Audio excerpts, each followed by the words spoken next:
보자. 샌베르크는 현대 음악이 난해하다라고 하는 인상을 만든 대표적인 작곡가이다. 자, 전통적인 조성 음악이 그러면 여기서는 조성 음악하고 그 다음에 샌베르크의 음악을 비교 한번 해보자. 다장조나 가단조와 같은 특정 조성을 바탕으로 화음을 전개하는 것과는 달리 그러면 이러면 조성 음악이라고 하는 애는 이러면 특정 조성으로 이루어져 있대요. 그러니까 뭔가 특별한 조성을 써야 되는 거예요. 그걸 가지고서 화음을 전개하는데 그의 음악은 여러분 그의 음악이니까 샌베르크의 음악이지. 그래서 그의 음악은 특정 조성에 얽매이지 않은 범조성을 지향하고 있다. 그래서 여러분 그의 음악 12음 기법이거든. 네, 이렇게 쓸게요. 12음 기법은 여러분 얘는 범조성을 지향하고 있다. 이렇게 정리할 것 같아. 자, 그 다음 조성음악의 음계에는 으뜸음을 중심으로 한 엄격한 위계 질서가 존재한다. 그러면 여기서 여러분 조성음악은 두 가지. 으뜸음을 무조건 정해야 돼. 질서를 무조건 지켜야 돼. 그래서 얘는 으뜸음을 중심으로 한 여러분 엄격한 성격을 가지고 있고 위계 질서를 가지고 있다는 거예요. 자, 그래서 예를 들면 다장조 음계는 도를 으뜸으로 해서 도레미파솔라시도로 배열되고 이 음 사이의 간격은 장 2도 혹은 단 2도라고 하는 일정한 규칙을 무조건 가지고 있어야 돼. 자, 그러면 예진항상 선생님 본문이랑 연결해보라고 했으니까 여기서 여러분 얘는 그냥 바로 연결되지? 으뜸음이라고 하는 거. 자, 그리고 여러분 간격이 일정한 규칙을 따르고 있대. 그러면 이거는 여러분 엄격한 위계 질서랑 연결되는 거지. 그리고 여러분 도레미파솔라시도로 배열되어서 이 간격이 딱 정해져 있는 게 이게 위계 질서라는 거야. 자, 그럼 이런 아주 엄격하고 여러분 정확하게 대표음을 설정하는 규칙에서 음이 벗어나면 화음에 포함되면 이걸 불협화음이라고 부른다는 거예요. 그러니까 규칙이 어긋나면 불협화음, 규칙을 지키면 여러분 이거는 협화음이라고 부르는 거지. 자, 또한 다당조의 도미솔로 시작하는 으뜸화음, 그 다음에 버금 딸림 화음, 그 다음에 여러분 딸림 화음을 다시 거쳐서 다시 으뜸화음으로 돌아와요. 그러면 지금 여러분 여기 화음들을 설명하잖아. 이것도 엄격한 위계 질서를 설명하는 거지. 자, 이와 같이 조성음악들에서는 음들에 간의 협파, 불협파의 관계가 화음 전개에 따른 선율의 흐름이 미리 정해져 있는 거예요. 여러분 왜 미리 정해져 있어? 왜 미리 정해져 있어요? 으뜸음을 가지고서 엄격한 위계 질서를 가지고 있으니까 당연히 여러분 미리 정해질 수밖에 없는 거지. 자, 그럼 이제 여러분 샌베르크를 한번 봐보자. 이에 반해 여러분 샌베르크의 음악에서는 으뜸음 중심으로 위계 질서가 해체가 되고 모든 음이 동등한 지열을 부여를 받아요. 자, 그럼 여러분 위계 질서가 어떻게 돼 얘들아? 없어. 그리고 여러분 얘는 으뜸음으로 딱 대표되는 게 아니라 동등한 성격을 가지고 있어. 자, 그가 고안한 12음 기법은 한 옥타브 내의 12개의 음을 모두 자유롭게 배열을 하는 음열을 이용하는 작곡 방식이래요. 그러면 여기서 여러분 우리 또 반대말 또 찾을 수 있겠다. 엄격한 게 아니라 얘는 자유롭네. 그래서 화음, 여러분 뭔가 화합되는 걸 찾는 게 아니라 자유롭게 그냥 막 음열을 이용할 거야. 그래서 화음이 아니라 음열을 이용하는 방식을 사용한다. 자, 이때 조성음악의 음계에서는 으뜸음 그리고 장 3도, 단 3도의 관계에 따라 장 단조가 규정이 돼요. 그러면 아까 얘들아 음계가 당연히 정해져 있다고 했잖아. 그래서 얘는 여러분 장조, 단조가 규정이 되어 있는데 근데 12음 기법에서 음률들은 음이 반음으로 조밀하게 배열이 되어 있어서 조성의 경계가 모호해지게 된대. 그러면 여러분 얘는 조성의 경계가 모호해지니까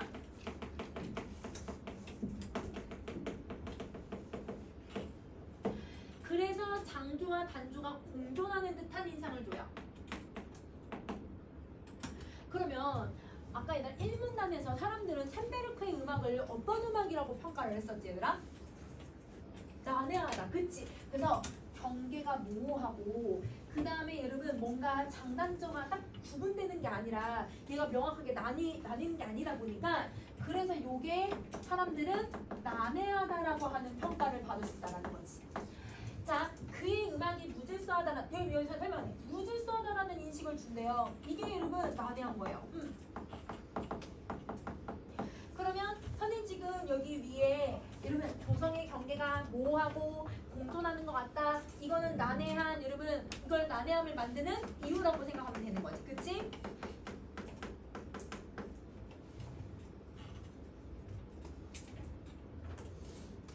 자, 그러면 선생님이 여기 또 차이점 하나 더 써보자. 그러면 12인조법은 간격이 어떻대? 음들의 간격이 조밀하대. 여러분 조밀하다라는 뜻이 뭐야? 간격이? 좁다. 얘는 간격이 좁아. 그러면 여러분 조성음악은 설명하지 않았지만 얘는 간격이 어떨까요? 크겠죠. 왜냐면 3도, 2도 이렇게 표현을 하잖아. 그럼 얘는 간격이 상대적으로 넓다라는 거 알 수 있어. 그러면 간격을 좁게 만들어서 경계를 모호하게 만들어서 다 비슷한 것처럼 표현을 해버리고 근데 조성음악은 간격을 뚜렷하게 만들어서 얘네들이 정확하게 화음인지 아닌지를 구분하는 역할을 하고 있는 거야. 자, 그래서 이렇게 샌베르크의 의도는 화음을 자연의 섭리로 받아들였던 조성음악의 관습에서 벗어나서 그래서 여러분 실제로 여러분 옛날에는 과학자이면서 음악가이기도 하고 예술가이기도 하고 이러면 막 수학자이기도 한 사람들이 이렇게 많았잖아. 그래서 그런 사람들이 연구한 것들이 있어요. 어떤 연구를 했냐면요. 우주의 얘들아 천문학에서 이러면 이제 뭐 자전이나 공전을 할 때도 이러면 어떤 주파수가 나온대요. 그래서 그 주파수를 찾거나 그 회전 속도를 수학적으로 정리를 해서 거기 안에서 화음을 찾아내는 사람도 있어. 수학자 이 음악의 화음. 그래서 그걸로 일단 우주의 소리 막 이런 거 만들기도 하거든요.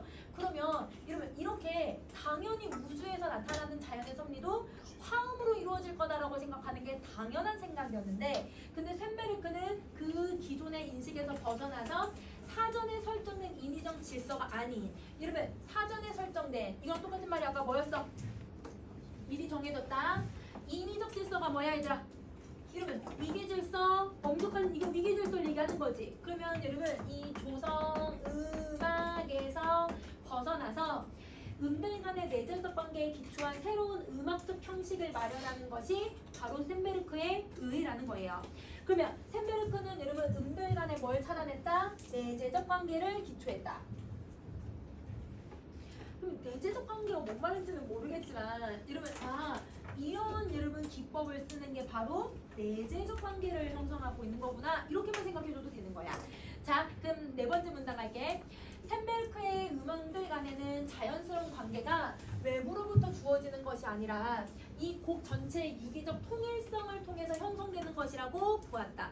그러면 여러분 여기서 외부로부터 주어지는 게 아니라 여러분 곡의 전체적 통일성을 통해서 형성된다고 했잖아요. 그럼 이게 아까 위에 나왔던 여러분 뭐라고 생각하면 될까 얘들아? 내적인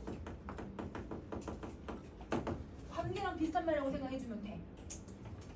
그러면 외부로부터 형성되는 게 아니라 내적인 관계에서 형성하고 있다.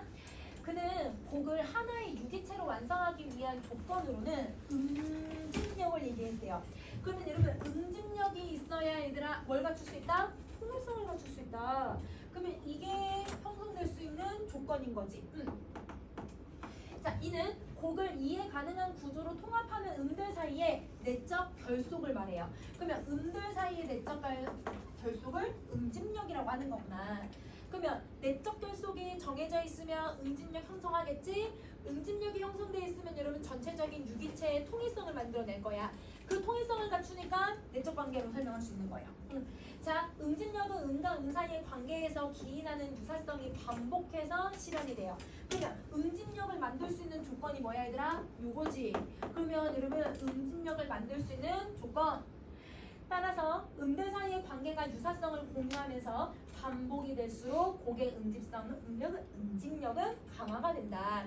이처럼 샌베르크는 특정 화음만을 협화음으로 인정하던 조성음악의 제한된 질서를 넘어서서 음들 사이의 응집력을 바탕으로 한 보편적 음악 질서를 제시를 했대요. 그럼 자, 여러분 그러면 조성음악은 그 당시에 되게 보편적으로 썼던 음악의 조성 방법이잖아요. 근데 보편적으로 쓰던 조성 방법은 어떻게 만들었어요? 특별한 위계 질서를 갖춰서 만들었죠. 그래서 여러분 조성음악은 여러분 누구나 사용하던 것들이 오히려 특별한 조성으로 만들어졌던 거고, 얘네들은 여러분 난해하다고 하고 사람들이 낯설다라고 생각했던 것들이 오히려 보편성으로 띄어서 여러분 만들었다는 거야. 그러면 여러분 이게 아까 첫 번째 나왔던 여러분 무슨 조성이라고 생각하면 돼? 범조성을 기반으로 한 보편적 음악 질서구나 라고 생각해 주시면 돼요. 그래서 여러분 특정한 조성이 아닌 누구나 사용할 수 있는 어떤 의미든 다 표현할 수 있는 그런 여러분 음악 질서를 표현하려고 했다. 이렇게 생각해 주시면 돼.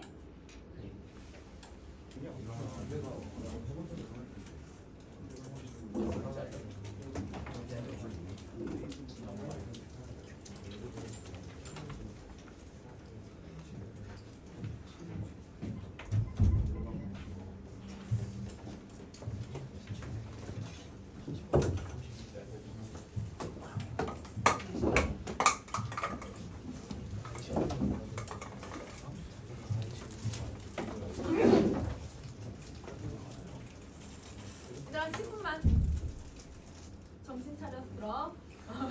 그리고 이제 질문하게. 자, 레보비츠는 12인 기법의 등장, 즉 쇤베르크의 등장을 음악사의 혁신이라고 평가하고 후설의 현상학을 적용해서 그 의미를 규정하려고 하고 있대요. 그러면 여러분 지금 누구의 관점을 설명하는 거야? 레보비츠의 관점을 설명하지? 근데 레보비츠는 누구를 적용해서 설명하겠대? 후설을, 그치? 그러면 자, 이럴 땐 여러분이 찾아야 되는 게 세 가지예요. 첫 번째 뭘 찾아야 되냐면 우선 여러분 레보비츠가 후설의 입장을 가지고 오겠다고 했잖아. 그럼 여러분은 후설은 어떤 입장을 가지고 있는지를 찾아야 해. 자, 그 다음에 두 번째는 후설의 입장을 적용을 했으면 그 후설의 입장 중에서 레보비츠가 어떤 걸 활용하고 있는지를 찾아내야 돼. 그래서 레보비츠가 활용하는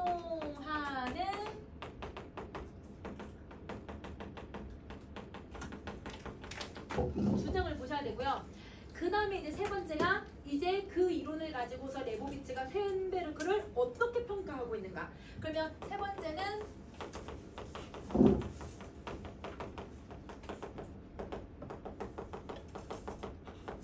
이 세 개가 여러분 무조건 여러분이 스스로 정리할 수 있어야 돼. 그래서 여러분 항상 어떤 사람이 관점을 제시할 때 누군가의 관점을 가지고 와서 다른 누군가를 평가하는 글은 세 가지를 찾아주셔야 돼요. 자, 그러면 볼게요. 후설에 따르면, 그래서 여러분 첫 번째 뭐부터 시작해? 후설에 입장부터 제시를 해주고 있잖아. 후설에 따르면 우리의 일상적인 경험은 의식의 지향성을 통해서 구성되는 현상에 해당한다. 그러면 여러분 우리가 경험을 하잖아요. 그걸 이제 현상이라고 할 건데 그 현상을 우리의 의식이 있으면 그 의식을 얘들아 뭐 해서 경험을 인식하고 있다는 거야? 지향성, 그치? 여러분 혹시 이 말 들어본 적 있어? 무주의 맹시. 무주의 맹시. 안 들어봤어 얘들아? 무주의 맹시가 뭐냐면요. 분명 근데 여러분 1학년 때 그 고릴라를 그거 하지 않았어 얘들아? 고릴라를 못 보는 이유 그거 하지 않았어요? 그거 지금 안 했나? 1학년 때? 교과서에 나오는 건데 여러분 무주의 맹시 알지? 고릴라가 이렇게 막 나오는 거 동영상 나오는 거 왜 몰라? 한국 같은데? 고릴라 무슨 실험을 하는데 고릴라가 막 여기 나와서 춤춰. 근데 이런 공을 몇 번 주고받았는지 얘들아 동영상 보라고 했는데 사람들이 고릴라 아무도 못 봤대.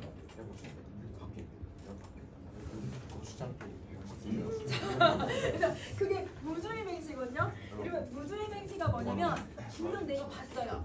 내가 들었어요. 내가 얘들아 경험한 거예요. 근데 내가 기억을 못하는 거예요. 그러면 가끔 이럴 때 있어요. 여러분들 나중에 어떤 거에 딱 관심이 생기면 그것만 보인다? 여러분 만약에 선생님이 여러분 이제 선생님 차가 있어? 그럼 이 차를 바꾸기 전에 차를 타고 다닐 때는 이 차가 얘들아 길거리에서 찾아볼 수는 없었거든? 근데 여러분 내가 이 차를 사고 나서부터는 얘들아 길거리에 이 차만 보여. 근데 여러분 나 따라서 이 사람들이 다 이 차를 샀을까요? 아니죠. 길거리에 원래 이 차가 있었는데 내가 관심이 없었으니까 여러분 그 차가 눈에 안 들어왔던 거야. 봤긴 했는데.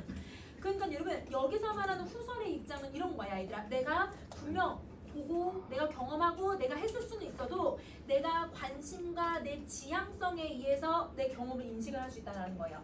그러면 내가 여러분 내 지향성을 가지고서 경험을 보니까 분명 봐봐 고릴라 봤잖아 사람들이 다. 근데 자기 안 봤다고 얘기하잖아. 그러니까 여러분 지향성에 의해서 여러분 어떤 대상을 바라보면 어떤 성향을 띌 수밖에 없을까? 이 경험에 대해서 주관적인 느낌을 줄 수밖에 없어.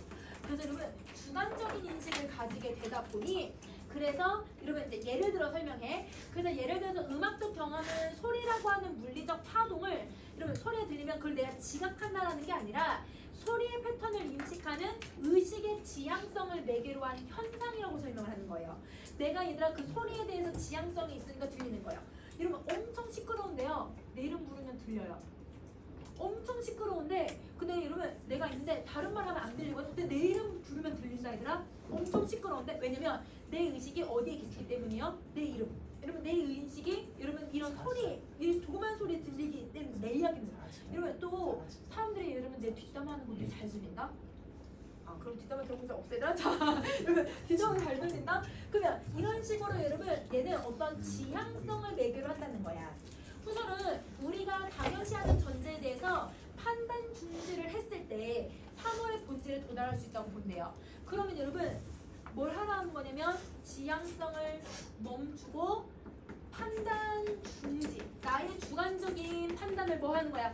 중지를 시키면 그러면 여러분 의식을 통해서 그냥 있는 그대로의 얘들아 뭘 볼 수 있다? 경험을 찾아낼 수 있다는 거야. 그러면 여러분 이 판단 중지를 통해서 경험을 인식했을 때는 그러면 여러분 주관적으로 보는 게 아니라 어떻게 볼까? 객관적으로 대상을 바라볼 수 있게 되는 거지. 자, 그래서 이때 판단 중지를 통해서 본질에 도달할 수 있는 거예요. 자, 이때 이 경험을 있는 그대로 받아들이는 자연적 태도에서는 그럼 여러분 여기서 자연적 태도는 의식을 뭐 하면 자연적 태도가 되는 거야? 지향성을 가지면.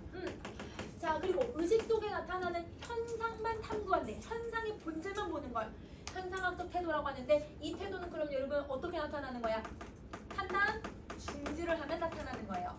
그러면 내가 의식의 지향성이 있으면 자연적 태도가 만들어지는 거고 내가 지향성을 멈추고 판단 중지를 하고 있으면 현상학적 태도, 본질을 찾을 수 있다는 거야. 그러면 이거 있으면 여러분 본질 찾을 수 있어 없어? 이거는 본질 찾기가 되게 어려워. 그런데 얘는 본질 찾을 수 있어 없어? 본질 찾을 수 있다. 아 선생님 찾을 수 있다는 말 뺐어 얘들아. 그래서 여러분 찾을 수 없다? 찾을 수 있다 야 얘들아. 본질 있다 없다가 아니라. 자, 그래서 이렇게 전환하는 걸 의미하고 이 후설은 이런 전환을 현상학적 환원이라고 부른대요. 그럼 여러분 현상학적 환원이 되려면 여러분 뭐만 해주면 돼요? 판단 중지하면 되지. 자, 판단 중지를 하면 현상학적 환원이 만들어진다는 거야. 그러면 여러분 후설의 입장 지금 정리했지? 그럼 이 정리한 걸 여러분 그러면 레볼비츠가 어떻게 받아들이는지 한번 살펴볼 거야. 자, 세 번째 문단. 자, 이런 관점에서 레보비츠는 템베르크가 조성음악의 화음을 특정한 지향적 체계가 만들어낸 인위적 현상이라고 보고 심의은 기법을 통해 음악의 본질에 다가갔다라고 평가를 한대요. 그러면 여러분 여기서 레보비츠가 후설의 입장 중에서 얘들아 뭐를 활용하겠다는 말을 안 하고 뭘 했냐면 이런 관점에서 라는 말을 썼거든. 그러면 후설의 입장을 그대로 뭐 하겠다는 뜻이야? 그대로 받아들이겠다는 거야. 그러면 이 사람은 여러분 후설의 입장을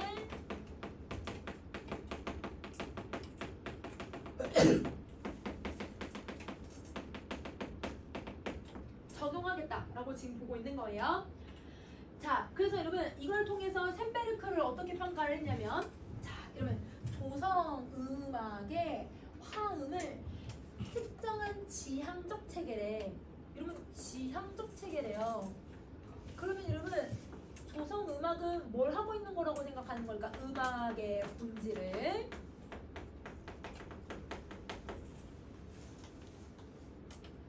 지향성을 갖고 바라보는 거죠. 무슨 태도로? 자연적인 태도로. 그러면 이 본질을 자연적 태도로 보는 거야. 그래서 지향적 체계가 만들어졌다고 보는 거예요. 그러면 음악의 본질을 여러분 자연적 태도로 볼 수 있어요? 없어요? 없어요. 그래서 조성음악은 본질을 찾을 수 없다라고 생각하겠죠. 자, 근데 12음 기법은, 샌베르크의 기법은 음악의 본질에 다가갔다라고 얘기를 해. 그러면 음악의 본질에 다가갔다라는 건 레보비츠는 샌베르크를 어떻게 평가하는 거야? 현상학적 태도로. 그러면 현상학적 태도니까 여러분 뭘 한 걸까? 의식의 판단 중지를 해서 그러면 음악의 본질에 다가갈 수 있다라고 생각한 거죠. 그러면 이게 얘들아 본질 찾을 수 있다라고 생각하는 거네. 그러면 여러분 조성음악은 비판하고 그 다음에 여러분 샌베르크의 음악은 음악의 본질을 찾을 수 있는 이런 기법이구나 이렇게 평가를 한 거야. 자, 뒤에 더 설명돼. 이 조성음악이 질서를 당연시 하는 자연적 태도에 대한 판단 중지를 통해서 그래서 보편적 음악 질서를 확립했다라고 보는 것이다. 무슨 태도? 이거 샌베르크잖아. 현상학적 태도, 그치?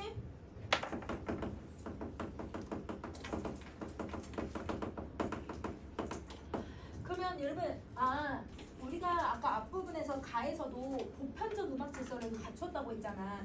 그거는 우리는 여러분 특수한 여러분 조성음악에 반대되는 특성이라고 생각을 했는데 범조성의 뜻도 있지만 이렇게 여러분 현상학적 태도로 본질을 찾아내는 것이 바로 보편적 음악 질서구나 이렇게 생각해 주면 되는 거야. 자, 그러나 샌베르크가 주장한 범조성은 현상학적 환원과는 괴리가 생긴대요. 여러분 현상학적 환원이 뭐였지더라? 자연적 태도에서 현상학적 태도를 가지고 있을 때, 즉 판단 중지를 할 때 괴리가 생긴다는 거야. 그러면 여러분 샌베르크는 여러분 샌베르크다. 레보비츠는 샌베르크에 대해서 어떻게 평가하는 거야? 의의도 있지만 비판받을 점도 있다. 그러면 여러분 지금 후설의 입장을 가지고 와서 여러분 이 본질에 가까이 다가간다라고 볼 수는 있지만 근데 그건 이제 현상학적 환원에는 괴리가 생긴다. 이렇게 설명을 하는 거죠. 자, 현상학은 모든 전제에 대한 판단 중지를 하고 의식에 직접 주어지는 현상 그 자체를 포착하려고 하지만 이 샌베르크는 조성이라고 하는 기존의 규범을 거부하면서도 모든 음을 동등한 사용이라고 하는 새로운 규범을 또 제시했기 때문에 그럼 자 여러분 규범을 거부한 건 여러분 뭐에 가까워질 수 있는 거야? 본질에 가까워질 수는 있어. 근데 또다시 여러분 12인 기법이라고 하는 새로운 규범을 만들었잖아요. 그럼 이 규범을 만들었다는 것 자체가 여러분 뭘 하는 거예요? 판단을 또 한 거예요. 판단을 했다는 건 지향성을 갖췄다는 거죠. 그러면 얘는 판단을 또 내렸고 그러면 지향성을 가졌고 그러니까 여러분 뭘 하는 거야? 얘는 이게 또 그렇지 여러분 자연적 태도로 바라보고 있다는 거야. 본질에 다가갈 수가 없어. 이거야. 그러면 여러분 우리가 어떤 대상에 대한 여러분 그 지향성을 갖는다는 건 내 주관적인 인식을 갖추는 거기 때문에 그래서 뭔가 규범을 만들고 질서를 만드는 것이 여러분 나의 주관성을 가지고 틀에 박혀버리는 틀을 만들어내는 거잖아요. 그래서 그런 것들이 여러분 본질에 다가갈 수 없게 만드는 것이다. 판단 중지가 안 된 거다. 이렇게 얘기한 거야. 그러면 판단 중지를 했다고 생각했는데 사실 했다 안 했다? 안 한 거다. 이렇게 얘기하고 있는 거야. 더더구나 그는 평균율이라고 하는 물리적인 제약을 그대로 사용했다는 거예요. 그러면 여러분 평균율이라고 하는 것도 이것도 여러분 사실은 규칙이거든. 그러니까 여러분 이런 규칙들을 그대로 사용을 하고 있으니까 안 된다. 이렇게 얘기를 하는 거지. 자, 선생님 위로 올릴 거야. 바로크 시대 이후에 서양 음악의 토대가 된 이 평균율은 무한한 음악적 가능성 중에 극히 일부만을 표준화한 것에 불과하다. 그럼 여러분 이 평균율을 통해서요 무한한 음악적 가능성 이걸 표현할 수 있어요 없어요? 이거 다 표현할 수는 없죠. 왜냐면 일부이기 때문에. 그러면 여러분 평균율은 여러분 이거를 표현할 수가 없어요. 그러면 무한한 음악적 가능성은 여러분 우리 다른 말로 바꿀 수 있겠다. 본질이거든. 음악의 본질. 그러면 이 음악의 본질에 평균율은 가까이 다가갈 수가 없는 거야. 왜냐면 더더구나 또 여러분 규칙이기도 하지만 여러분 어떻게 한 거라고? 일부를 표준한 거니까. 그래서 본질에 다가갈 수 없다. 이렇게 생각하면 되죠. 자, 아도르노가 형식은 친전된 내용이라고 말했듯이 이 음악의 재료는 단순한 소리가 아니라 이 특정한 문화 맥락이 응축된 형식이라는 거야. 그러면 여러분 음악의 재료는 뭐다? 음악의 재료는 뭐다? 특정한 문화적 맥락이 응축된 형식을 말한다. 그러니까 여러분 음악은 어떤 형식을 사용하는지 근데 그 형식에는 우리 사회문화적 맥락이 반영이 된 그런 형식이 어떻게 쓰이는지에 따라서 음악의 재료를 통해서 음악이 달라질 수 있다는 거죠. 결국 샌베르크가 도성의 기반인 평균율의 12음을 그대로 수용을 하고 있는 건 전통적 물감 사용법은 거부하면서도 물감은 전통적인 걸 고수하는 태도랑 다르지가 않대. 그럼 여러분 여기는 비유적 표현을 사용을 했으니까 여러분 원관 좀 찾아봐. 전통적 물감 사용법. 샌베르크가 거부한 게 뭐였어요 여러분? 전통적인 물감 사용법. 조성음악이죠. 그럼 여러분 조성음악은 거부하면서도 물감은 전통적인 걸 쓴대. 그럼 여러분 물감은 전통적인 게 뭐야 얘들아?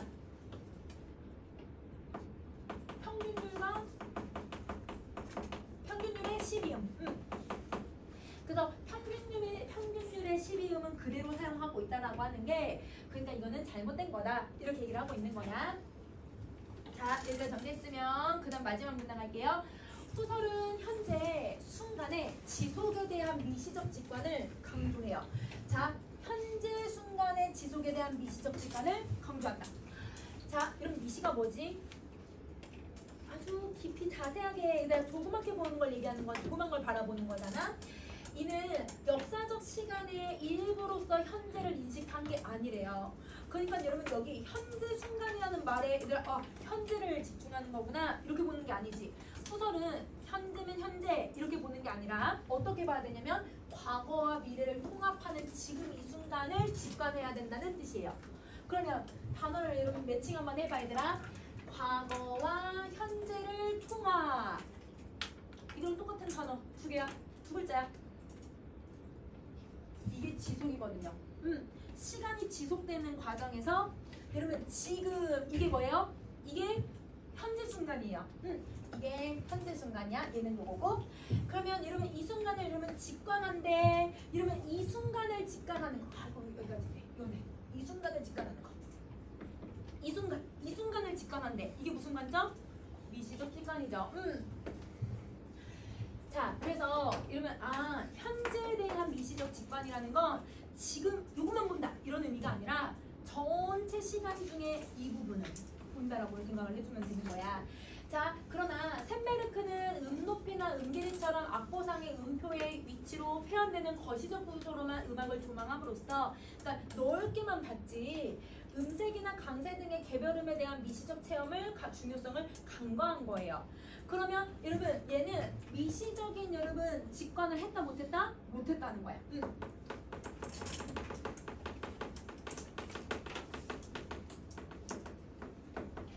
그래서 수설이 말한 현상학적 자녀의 개념과는 어긋날 수밖에 없다는 거예요.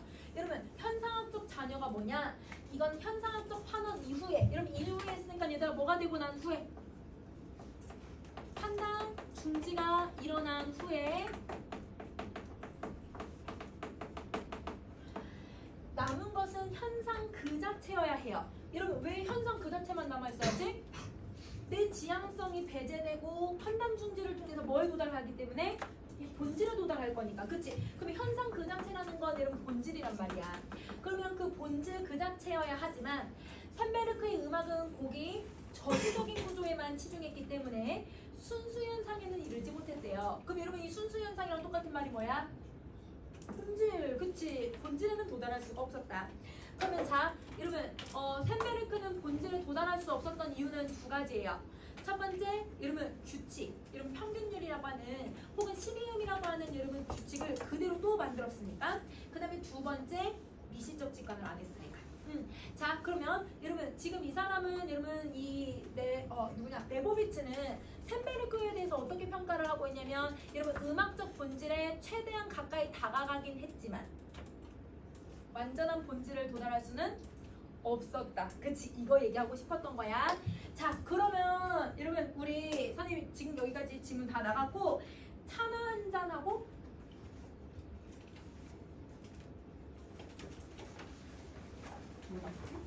차나 한잔. 여러분 수필은 알아서 하세요. 여러분 수필은 하고 여러분 차나 한잔하고 하나 이거밖에 안 남았을걸? 이건 다음 시간 질문하면서 할 거야 얘들아. 알겠지? 그거 하고 지금 얘들아 문제 꺼내셔서 질문할 사람들 질문 좀 하세요. 문제 풀고